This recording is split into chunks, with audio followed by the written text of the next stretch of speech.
Hey guys, this is your girl Ashira Nelson, also known as Savvy Girl Money, coming to you guys with another video. Happy New Year's! This is actually my first video of 2020.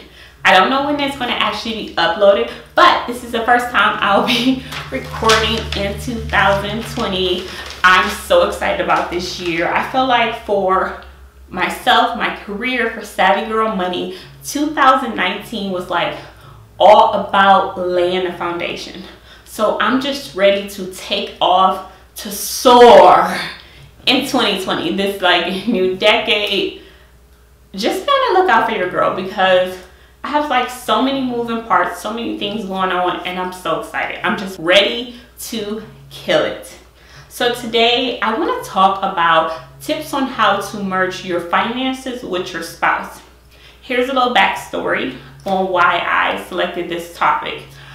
So towards the end of 2019, my husband and I decided to merge our finances.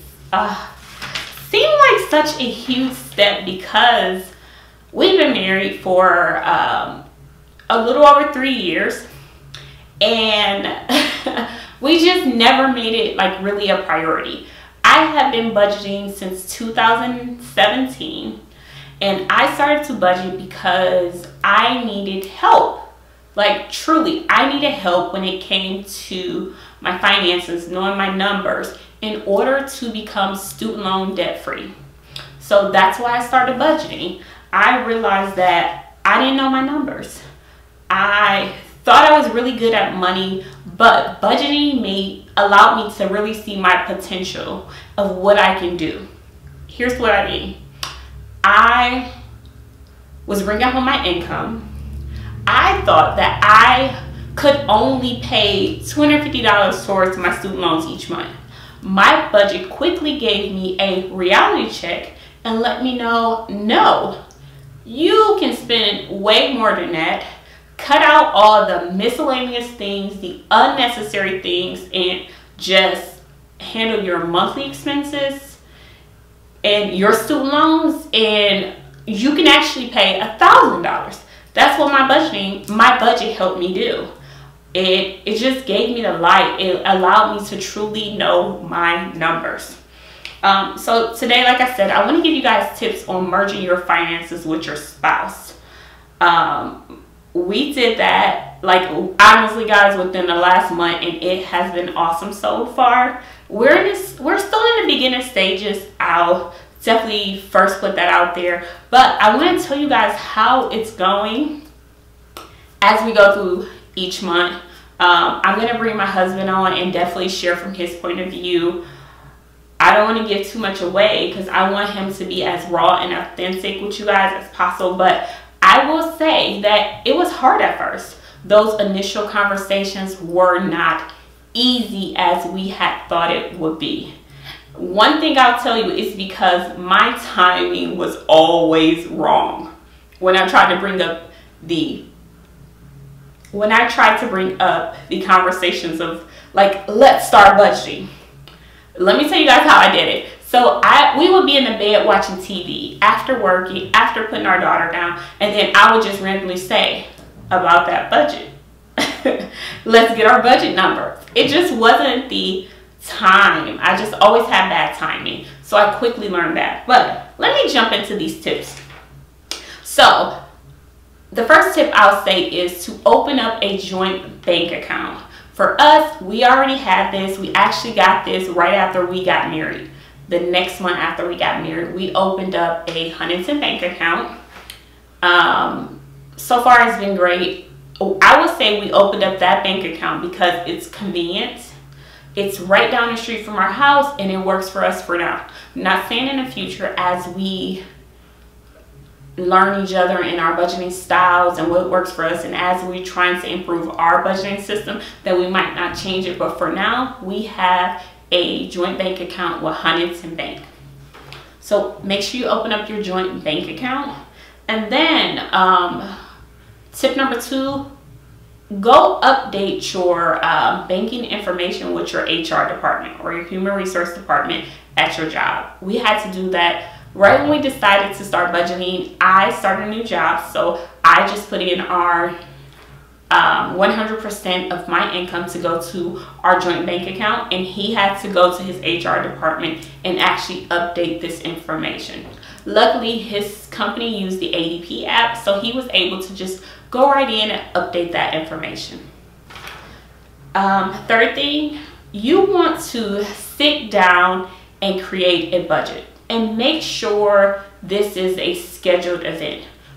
Don't just do it randomly. We actually, for my birthday last month, in December, we decided that we were going to go on vacation to Miami for 6 days. Before we went to Miami, we had already discussed that we were going to create our budget while we're there. We were going to be relaxing, enjoying each other. So we felt like a moment on vacation was going to be the perfect time. We would get a snack, our favorite drink, which we chose to do Starbucks. And we sat down in this lobby of the hotel, and it was just so comfortable, and it was like perfect. Here's actually a picture from there. It was truly perfect. It just allowed us to just be relaxed and comfortable.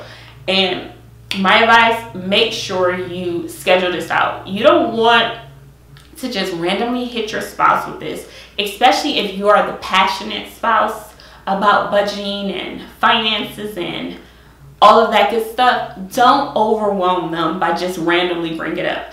I made that mistake, and I don't want you guys to do the same, because that might cause your spouse to immediately shut down. The fourth recommendation is to set up automatic bill pay and automatic transfers to your savings account. Once you have your bills set, you already know how much your monthly bills are going to be. So log on to the company's website, so like your utility bills, your cable bill, all those things. Log on, update your new banking account information so that it's now coming out your new joint bank account. That's for your bills. Then for savings, we have an online savings account with SoFi, which we are loving. We have all of our sinking funds set up, which you can go online and actually soon you'll be able to see all of our 2020 sinking funds that we're working towards, which is so awesome, but I don't want to give it away.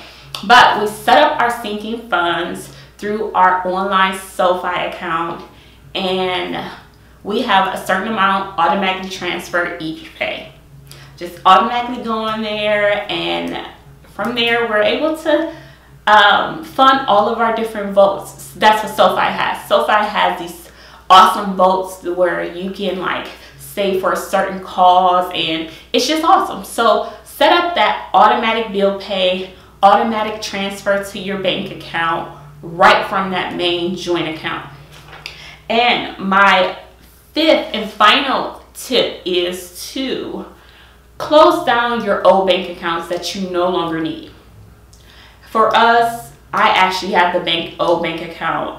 My husband, we both still have one each. We each have a separate bank account, but our main account is our joint account. 100% of our income goes into this joint account, and then from the joint account it gets dispersed to other areas based on our budget.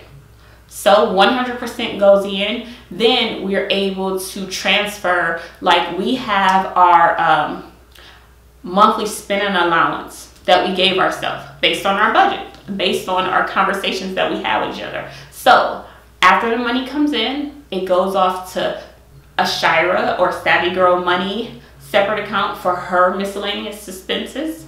And then Devin has his miscellaneous expenses. All ones in our separate bank account that we get to spend however we want it based on our budget. Then everything else happens in our main account, our joint account. All the bills are paid. Our money gets transferred to our savings. I love the idea of this joint account because it's like the powerhouse. Everything comes here first, then it makes its move depending on our financial goals. So You don't need those old accounts. Close those old things. I have this old key bank account that I'm in the process of closing. And you want to just walk away from that old stuff. So these are my 5 tips that I'm going to give in order to effectively merge your finances with your spouse. I'm going to get a little personal, have my husband on in a couple weeks so we can tell you how it has been. But these are the 5 tips. I hope you like it. If you have not done so, subscribe to this YouTube channel and go follow me on Instagram at Savvy Girl Money. Thanks for watching, and I'll see you guys soon.